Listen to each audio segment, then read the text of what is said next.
بسم الله الرحمن الرحيم.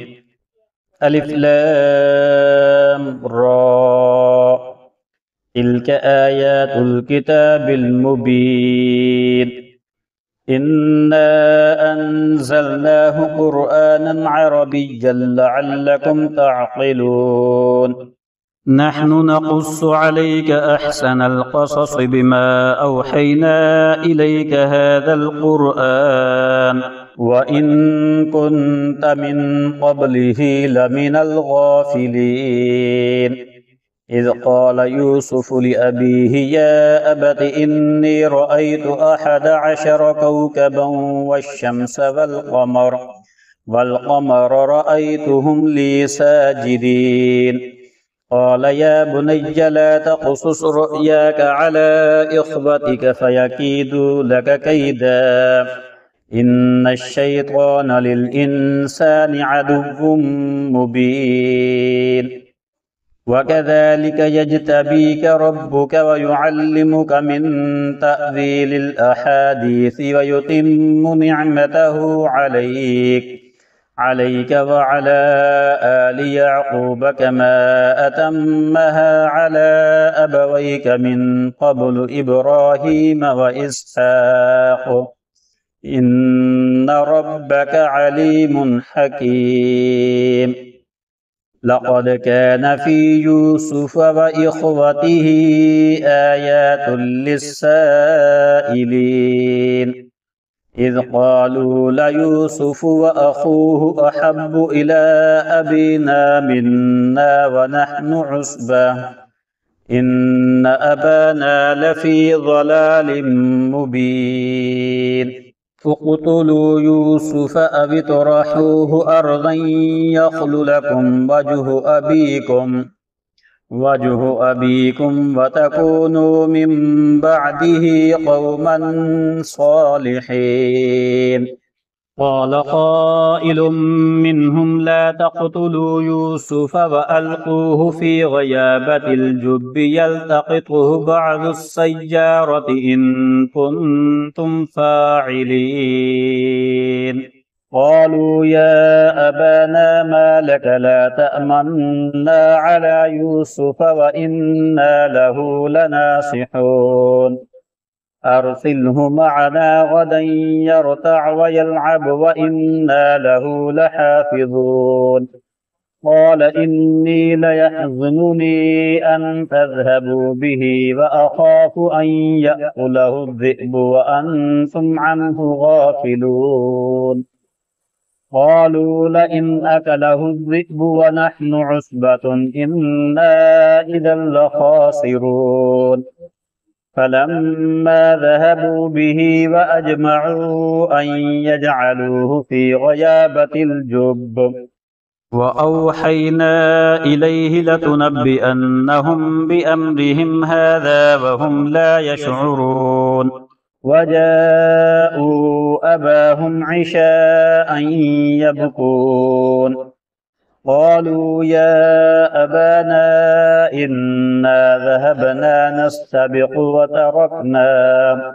وتركنا يوسف عند متاعنا فأكله الذئب وما أنت بمؤمن لنا ولو كنا صادقين. وجاءوا على قميصه بدم كذب قال بل سولت لكم أنفسكم أمرا فصبر جميل والله المستعان على ما تصفون. وجاءت سيارة فأرسلوا واردهم فأدلى دلوه قال يا بشرى هذا غلام وأسروه بضاعة والله عليم بما يعملون. وشروه بثمن بخس دراهم معدودة وكانوا فيه من الزاهدين. وقال الذي اشتراه من مصر لامرأته أكرمي مثواه عسى أن ينفعنا أو نتخذه ولدا وكذلك مكنا ليوسف في الأرض ولنعلمه من تأويل الأحاديث والله غالب على أمره ولكن أكثر الناس لا يعلمون ولما بلغ أشده آتيناه حكما وعلما وكذلك نجزي المحسنين وراودته التي هو في بيتها عن نفسه وغلقت الأبواب وقالت هيت لك قال معاذ الله إنه ربي أحسن مثواي إنه لا يفلح الظالمون ولقد همت به وهم بها لولا أن رأى برهان ربه كذلك لنصرف عنه السوء والفحشاء إنه من عبادنا المخلصين واستبق الباب وقدت قميصه من دبر وألف يا سيدها لدى الباب قالت ما جزاء من أراد بأهلك سوءا إلا أن يسجن أو عذاب أليم قال هي راودتني عن نفسي وشهد شاهد من أهلها إن كان قميصه قد من قبل فصدقت وهو من الكاذبين وإن كان قميصه قد من دبر فكذبت وهو من الصادقين فلما رأى قميصه قد من دبر قال إنه من كيدكن إن كيدكن عظيم يوسف أعرض عن هذا واستغفري لذنبك إنك كنت من الخاطئين وقال نسوة في المدينة امرأة العزيز تراود فتاها عن نفسه قد شغفها حبا إنا لنراها في ضلال مبين فلما سمعت بمكرهن أرسلت إليهن وأعددت لهن متكئا وآتت كل واحدة منهن سكينا وقالت اخرج عليهن فلما رأينه أكبرنه وقطعن أيديهن وقلن حاش لله ما هذا بشرا إن هذا إلا ملك كريم قالت فذلكن الذي لمتنني فيه ولقد راودته عن نفسه فاستعصم ولئن لم يفعل ما آمره ليسجنن وليكونن من الصاغرين قال رب السجن أحب إلي مما يدعونني إليه وإلا تصرف عني كيدهن أصب إليهن وأكن من الجاهلين فاستجاب له ربه فصرف عنه كيدهن إنه هو السميع العليم ثم بدا لهم من بعد ما رأوا الآيات ليسجننه حتى حين ودخل معه السجن فتيان قال أحدهما إني أراني أعصر خمرا وقال الآخر إني أراني أحمل فوق رأسي خبزا تأكل الطير منه نبئنا بتأويله إنا نراك من المحسنين قال لا يأتيكما طعام ترزقانه إلا نبأتكما بتأويله قبل أن يأتيكما ذلكما مما علمني ربي إني تركت ملة قوم لا يؤمنون بالله وهم بالآخرة هم كافرون واتبعت ملة آبائي إبراهيم وإسحاق ويعقوب ما كان لنا أن نشرك بالله من شيء ذلك من فضل الله علينا وعلى الناس ولكن أكثر الناس لا يشكرون يا صاحبي السجن أأرباب متفرقون خير أم الله الواحد القهار ما تعبدون من دونه إلا أسماء سميتموها أنتم وآباؤكم ما أنزل الله بها من سلطان إن الحكم إلا لله أمر ألا تعبدوا إلا إياه ذلك الدين القيم ولكن أكثر الناس لا يعلمون يا صاحبي السجن أما أحدكما فيسقي ربه خمرا وأما الآخر فيصلب فتأكل الطير من رأسه قضي الأمر الذي فيه تستفتيان وقال للذي ظن أنه ناج منهما اذكرني عند ربك فأنساه الشيطان ذكر ربه فلبث في السجن بضع سنين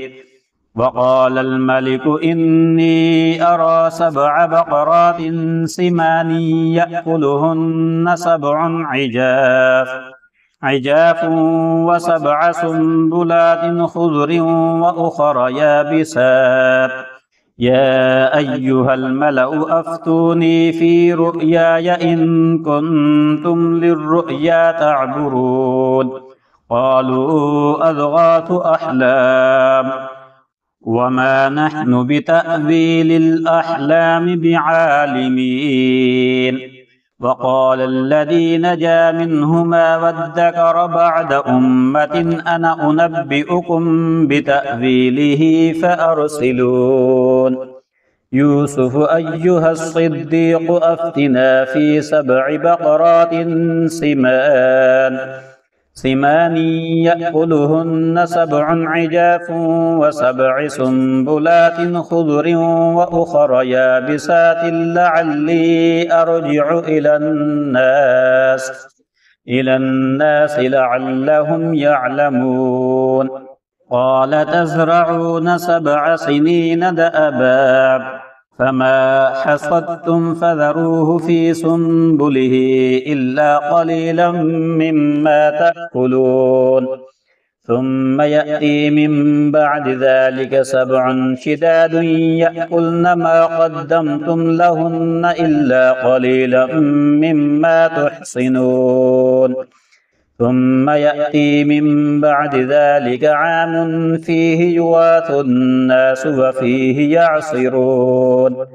وقال الملك ائتوني به فلما جاءه الرسول قال ارجع إلى ربك فاسأله ما بال النسوة اللاتي قطعن أيديهن إن ربي بكيدهن عليم قال ما خطبكن إذ راوتن يوسف عن نفسه قلن حاش لله ما علمنا عليه من سوء قالت امرأة العزيز الآن حصحص الحق أنا راودته عن نفسه وإنه لمن الصادقين ذلك ليعلم أني لم أخنه بالغيب وأن الله لا يهدي كيد الخائنين. وما أبرئ نفسي إن النفس لأمارة بالسوء إلا ما رحم ربي إن ربي غفور رحيم. وقال الملك ائتوني به أستخلصه لنفسي فلما كلمه قال إنك اليوم لدينا مكين أمين. قال اجعلني على خزائن الأرض إني حفيظ عليم. وكذلك مكنا ليوسف في الأرض يتبوأ منها حيث يشاء نصيب برحمتنا من نشاء ولا نضيع أجر المحسنين. ولأجر الآخرة خير للذين آمنوا وكانوا يتقون. وجاء إخوة يوسف فدخلوا عليه فعرفهم وهم له منكرون. ولما جهزهم بجهازهم قال ائتوني بأخ لكم من أبيكم ألا ترون أني أوفي الكيل وأنا خير المنزلين. فإن لم تأتوني به فلا كيل لكم عندي ولا تقربون. قالوا سنراود عنه أباه وإنا لفاعلون. وقال لفتيانه اجعلوا بضاعتهم في رحالهم لعلهم يعرفونها إذا انقلبوا إلى أهلهم لعلهم يرجعون. فلما رجعوا إلى أبيهم قالوا يا أبانا منع منا الكيل فأرسل معنا أخانا نقتل وإنا له لحافظون. قال هل آمنكم عليه إلا كما أمنتكم على أخيه من قبل فالله خير حافظا وهو أرحم الراحمين. ولما فتحوا متاعهم وجدوا بضاعتهم ردت إليهم قالوا يا أبانا ما نبغي هذه بضاعتنا ردت إلينا ونمير أهلنا ونحفظ أخانا ونزداد كيل بعير ذلك كيل يسير. قال لن أرسله معكم حتى تؤتون موثقا من الله لتأتونني به إلا أن يحاط بكم. فلما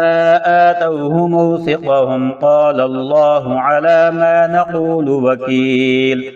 وقال يا بني لا تدخلوا من باب واحد وادخلوا من أبواب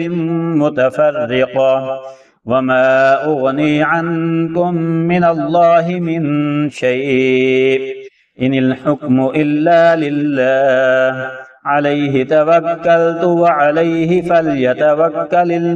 المتوكلون. ولما دخلوا من حيث أمرهم أبوهم ما كان يغني عنهم من الله من شيء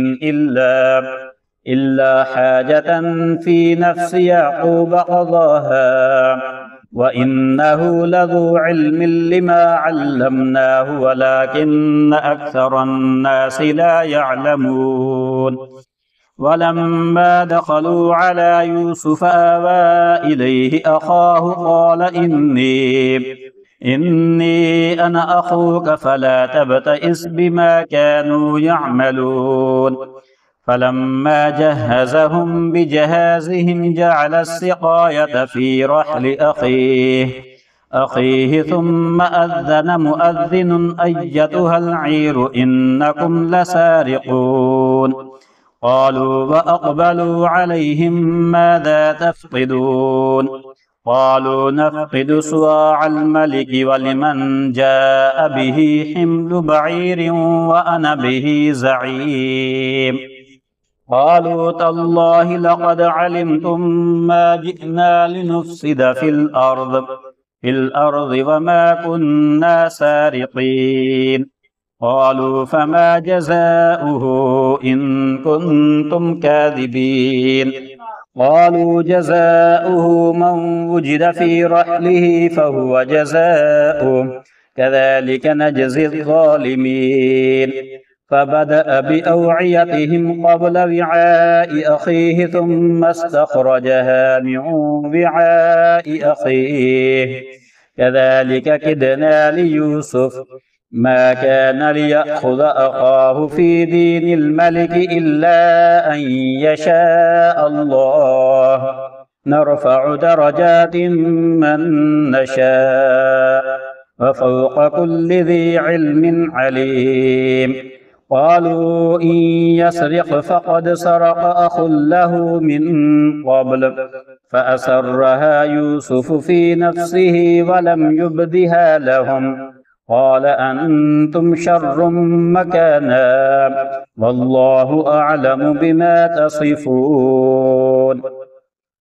قالوا يا أيها العزيز إن له أبا شيخا كبيرا فخذ أحدنا مكانا إنا نراك من المحسنين قال معاذ الله أن نأخذ إلا من وجدنا متاعنا عنده إنا إذا لظالمون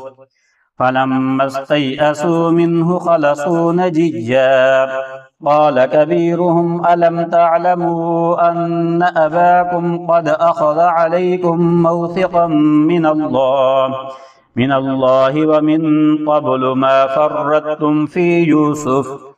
فلن أبرح الأرض حتى يأذن لي أبي أو يحكم الله لي وهو خير الحاكمين ارجعوا إلى أبيكم فقولوا يا أبانا إن ابنك سرق وما شهدنا إلا بما علمنا وما كنا للغيب حافظين واسأل القرية التي كنا فيها والعير التي أقبلنا فيها وإنا لصادقون قال بل سولت لكم أنفسكم أمرا فصبر جميل عسى الله أن يأتيني بهم جميعا إنه هو العليم الحكيم وتولى عنهم وقال يا أسفا على يوسف وابيضت عيناه من الحزن فهو كظيم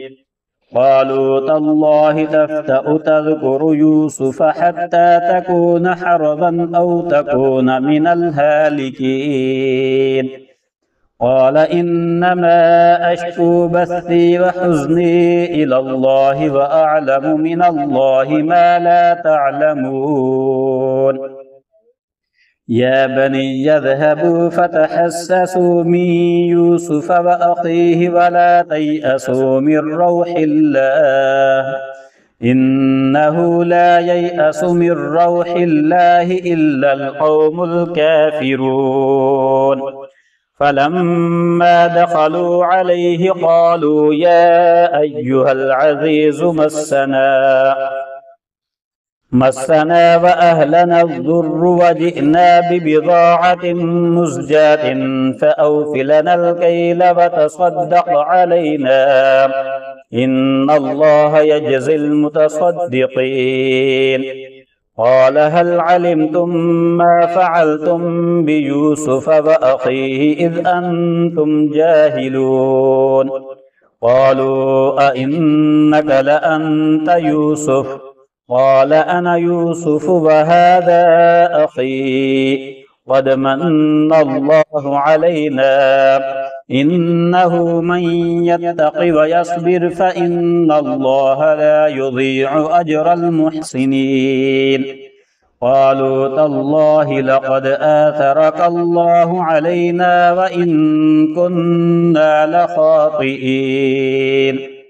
قال لا تثريب عليكم اليوم يغفر الله لكم وهو أرحم الراحمين اذهبوا بقميصي هذا فألقوه على وجه أبي يأت بصيرا وأتوني بأهلكم أجمعين ولما فصلت العير قال أبوهم إني لأجد ريح يوسف لولا أن تفندون قالوا تالله إنك لفي ضلالك القديم فلما أن جاء البشير ألقاه على وجهه فارتد بصيرا قال ألم أقل لكم إني أعلم من الله ما لا تعلمون قالوا يا أبانا استغفر لنا ذنوبنا إنا كنا خاطئين قال سوف أستغفر لكم ربي إنه هو الغفور الرحيم فلما دخلوا على يوسف آوى إليه أبويه وقال ادخلوا مصر إن شاء الله آمنين ورفع أبويه على العرش وخروا له سجدا وقال يا أبت هذا تأويل رؤياي من قبل قد جعلها ربي حقا وقد أحسن بي إذ أخرجني من السجن وجاء بكم من البدو من بعد أن نزغ الشيطان بيني وبين إخوتي إن ربي لطيف لما يشاء إنه هو العليم الحكيم رب قد آتيتني من الملك وعلمتني من تأويل الأحاديث فاطر السماوات والأرض أنت وليي في الدنيا والآخرة توفني مسلما وألحقني بالصالحين ذلك من أنباء الغيب نوحيه إليك وما كنت لديهم إذ أجمعوا أمرهم وهم يمكرون وما أكثر الناس ولو حرصت بمؤمنين وما تسألهم عليه من أجر إن هو إلا ذكر للعالمين وكأي من آية في السماوات والأرض يمرون عليها وهم عنها معرضون وما يؤمن أكثرهم بالله إلا وهم مشركون أفأمنوا أن تأتيهم غاشية من عذاب الله أو تأتيهم الساعة بغتة وهم لا يشعرون قل هذه سبيلي أدعو إلى الله على بصيرة أنا ومن اتبعني فسبحان الله وما أنا من المشركين وما أرسلنا من قبلك إلا رجالا نوحي إليهم من أهل القرى أفلم يسيروا في الأرض فينظروا كيف كان عاقبة الذين من قبلهم ولدار الآخرة خير للذين اتقوا أفلا تعقلون حتى إذا استيأس الرسل وظنوا أنهم قد كذبوا جاءهم نصرنا فنجي من نشاء ولا يرد بأسنا عن القوم المجرمين لقد كان في قصصهم عبرة لأولي الألباب ما كان حديثا يفترى ولكن تصديق الذي بين يديه وتفصيل كل شيء وهدى ورحمة لقوم يؤمنون